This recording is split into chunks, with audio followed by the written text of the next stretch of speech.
Hi friends, welcome to కొత్తగా చందమామ కథలు. ఈరోజు మనం స్త్రీ పరాక్రమం అనే కథ చెప్పుకుందాం. పూర్వం ధర్మపురాన్ని దుర్జయుడనే రాజు పరిపాలించేవాడు. ఆయన ఏడాదికి ఒకసారి తన సామంతులనందరినీ ధర్మపురానికి పిలిపించి 3 రోజుల పాటు ఉత్సవాలు జరిపి విందులు వినోదాలు ఏర్పాటు చేసేవాడు. ఒక సంవత్సరం ఇలాగే ఉత్సవం ప్రారంభమైంది. దుర్జయుడు ఆయన సామంతులు విందులో కూర్చున్నారు. అందరూ ఆనందంలో మునిగి తేలుతున్నారు. ఒక్కొక్కరే తమ తమ గొప్పలు చెప్పుకుంటున్నారు. కొందరు తమ కోటలో ఉన్న రహస్య ద్వారాలను గురించి, మరికొందరు తమ వద్ద ఉన్న అరబ్బీ గుర్రాలను గురించి, ఇంకా కొందరు తమ దేశంలో పండే అద్భుతమైన పళ్లను గురించి, ఈ విధంగా తలా ఒక తీరున ప్రగల్భాలు పలుకుతూ వినోదిస్తున్నారు. కాని విజయుడనే ఒక యువకుడు మాత్రం నోరు మెదపకుండా రాయిలా కూర్చున్నాడు. దుర్జయుడు దీన్ని గమనించాడు. ఏంటి విజయ, అందరూ తమ తమ గొప్పలు చెప్పుకుంటుంటే నువ్వు ఏమీ చెప్పవేంటి? చెప్పుకునేందుకు నీ దగ్గర ఏమీ లేవా అని అడిగాడు. నేను గొప్ప చెప్పుకోవాలి అనుకుంటే నా భార్య మాలిని గురించి చెప్పుకోవాలి. అదిక్కడ అప్రస్తుతమని ఊరుకున్నాను మహారాజా అన్నాడు విజయుడు. నీ భార్యలో ఉన్న గొప్పతనం ఏంటో చెప్పు, విని మేం కూడా సంతోషిస్తాం. ఆమె ఒక గొప్ప అందగత్తె అవునా? లేక సంగీతంలో ప్రతిభావంతురాలా? లేకపోతే పుష్పాలంకరణలో నైపుణ్యం గలదా? అసలు నీ భార్య ఎందులో గొప్పది అని దుర్జయుడు విజయుడిని నవ్వుతూ అడిగాడు. మహారాజా, నా భార్యకు మీరు చెప్పిన గొప్పలన్నీ ఉన్నాయి.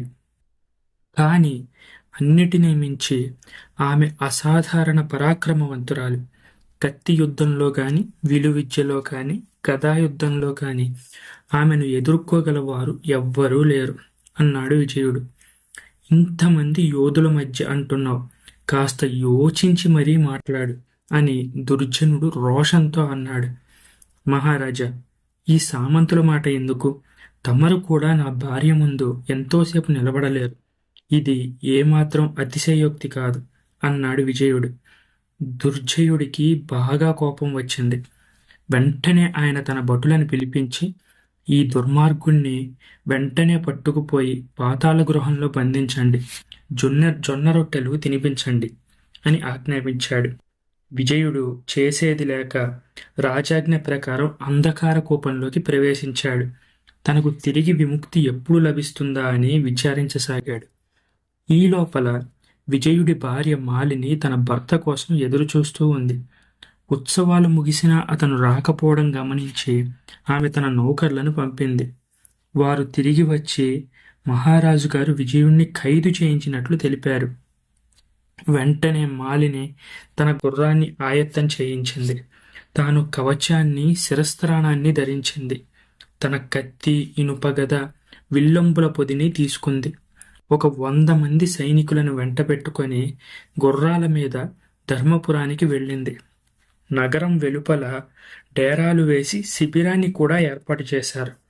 ఆ తర్వాత మాలిని ఒంటరిగా తన గుర్రం మీద బయలుదేరి దుర్జయ మహారాజు వద్దకు వెళ్ళింది. పురుష వేషంలో వీరోచితమైన దుస్తులు ధరించి వస్తున్న మాలిని చూసి దుర్జయుడు నిర్ఘాంతపోయాడు. ఆమె ఆయనకెదురుగా టీవీగా నిలబడి, మహారాజా, నేను కళింగ చక్రవర్తి దూతను. మీ వద్ద 10 లక్షల వరహాలు కప్పం వసూలు చేసుకురమ్మని మా చక్రవర్తి నన్ను పంపారు.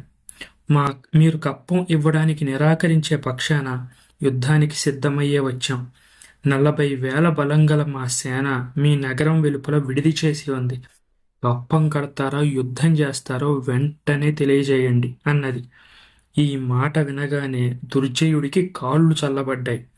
కళింగ చక్రవర్తితో విరోధం పెట్టుకోవడం మామూలు విషయం కాదు.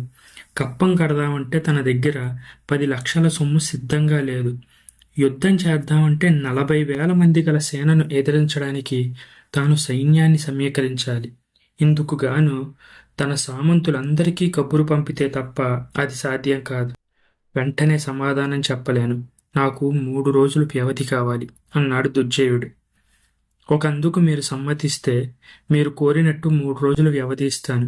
మీ కుమార్తెను నాకిచ్చి పెళ్లి చేయండి అన్నది మాలిని. దుర్జయుడు ఉక్కిరిబిక్కిరయ్యాడు. దానికైనా ఒక్కరోజు వ్యవధి ఇస్తేనే గాని చెప్పలేను. నా కుమార్తె మనసు కూడా తెలుసుకోవాలి కదా అన్నాడాయన. సరే, మీ ఇష్టం వచ్చినట్టు కానివ్వండి. రేపటిలోపుగా మీ కుమార్తెను నాకిచ్చి పెళ్లి చేసి ఏర్పాటు చేయండి. మరో 2 రోజుల లోపల కప్పం చెల్లించండి. ఇందులో ఏది జరగకపోయినా యుద్ధం తప్పదు సుమా అని హెచ్చరించింది మాలిని. దుర్జయుడు తన కుమార్తెతో రాయబారి కోరిక గురించి చెప్పాడు. రాజకుమార్తె చీదరించుకుంటూ, చిచి, ఆ ఆడపిల్లలాగా ఉన్నవాణ్ణి నేను అస్సలు చేసుకోను. అసలు ఆ మనిషి నడక, మాట చూస్తే నాకు ఆడది అనే అనిపిస్తోంది. నువ్వు ఎందుకు ఇంత బెదిరిపోతున్నావో నాకు అర్థం కావడం లేదు అన్నది. కూతురు ఈ మాట అనడంతో దుర్జయుడికి కొంత ధైర్యం వచ్చింది. ఆయన ఆ సాయంకాలం కళింగ దూతను తన భవనానికి పిలిపించి కొంచెం సేపు జూదం ఆడాడు.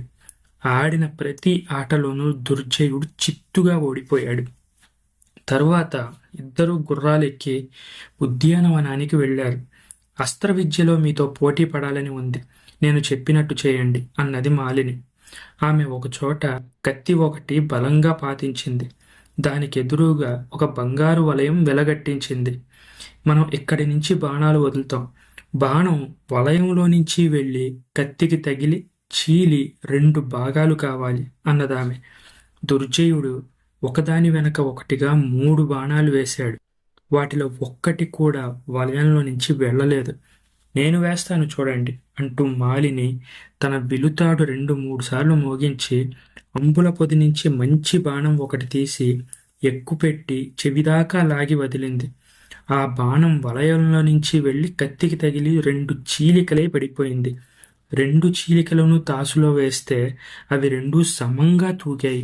ఇది కళ్ళారా చూసిన దుర్జయుడికి మతిపోయినట్టయింది. ఆయన ఆ రాత్రి తన కుమార్తెతో, నువ్వు ఈ రాయబారిని పెళ్ళాడక తప్పదు. ఆయన ఆడవారిలా కనిపిస్తున్నాడా నీకు? ఎంతో గొప్ప యోధుడు. ఆయన చదరంగం ఆటను చూసిన యుద్ధంలో ఆరితేరిన వాడని తెలిసిపోతుంది. నువ్వు మాత్రం నా మాటకు ఎదురు చెప్పకు అంటూ తన కుమార్తెను పెళ్లి కూతుని చేయడానికి ఉత్తరవిచ్చాడు. మర్నాడు మాలిని రాజుతో, మహారాజా, మీ కుమార్తెను నాకిచ్చి పెళ్లి చేస్తున్నారా లేదా అన్నది. అందుకు తగిన ఏర్పాట్లన్నీ చేస్తున్నాను అన్నాడు రాజు.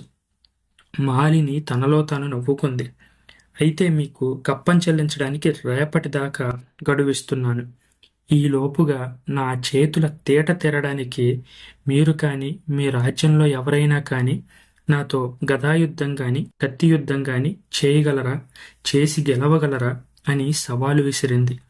ఈ మాట అంటూ ఆమె తన ఇనపగదను గాల్లోకి ఎత్తుగా ఎగరేసి కింద పడకుండా పట్టుకోసాగింది. దుర్జయుడికి ఈ గద ఎగరేసి పట్టుకోవడం చూడగానే ముచ్చెమటలు పోశాయి. యోధాగ్రేసర, మీతో పోరగలవారు మా రాజ్యంలో ఉన్నారని మేము అనుకోం. నేనేమో వృద్ధుడిని అన్నాడు దుర్జయుడు. మీ రాజ్యంలో యువకులే లేరా? కనీసం మీ కారాగృహంలోనైనా సాహసవంతులంటూ ఎవరూ లేరా? ఎవరైనా సరే, నాకిప్పుడు యుద్ధం కావాల్సిందే. వెంటనే ఒకరిని యుద్ధానికి సిద్ధం చేయండి అన్నది మాలిని. వెంటనే దుర్జయుడికి విజయుడు జ్ఞాపకం వచ్చాడు. ఆయన తన భటులను పిలిచి పాతాళ గృహం నుంచి విజయుణ్ణి తీసుకురండి అని అన్నాడు. త్వరలోనే విజయుడు వచ్చాడు. అతన్ని చూస్తూనే మాలిని తన ఆయుధాలు కింద పెట్టింది. తన కవచము, శిరస్త్రాణము విప్పేసింది. ఆడవారి దుస్తులతో అతని కాళ్ల ముందు మోకరెళ్ళింది. ఇదంతా ప్రత్యక్షంగా చూసిన దుర్జయ మహారాజుకి నోటిలో నుంచి ఒక్క మాట కూడా రాలేదు. విజయుడు తన భార్యను లేవనెత్తాడు. దుర్జయుడి వద్దకు తీసుకువచ్చాడు. మహారాజా, ఈమె నా భార్య మాలిని. ఈమెను గురించి నేను అతిశయోక్తులు అంటూ ఏమీ చెప్పలేదని, అన్నీ నిజాలే చెప్పానని మీరు ఇప్పటికైనా సరే ఒప్పుకుంటారని నేను అనుకుంటున్నాను అన్నాడు. అప్పుడు దుర్జయుడు, ఎంత సాహసి, ఎంత పరాక్రమవంతురాలు! నా జీవితంలో ఇంతటి యోధురాలిని నేను ఇంతవరకు చూడలేదు అని మాలినిని మెచ్చుకున్నాడు. ఆయన విజయుణ్ణి, మాలినిని ఇద్దరిని ఇంకొంతకాలం పాటు తన అతిథులుగా ఉంచుకొని తర్వాత వారి రాజ్యానికి తిరిగి పంపేశాడు. ఈ కథ మీకు నచ్చినట్లయితే దీన్ని లైక్ చేయండి, మీ ఫ్రెండ్స్ అందరికీ షేర్ చేయండి. అలాగే మన ఛానల్ని సబ్స్క్రైబ్ చేసుకోవడం మాత్రం అస్సలు మర్చిపోకండి. Thank you friends.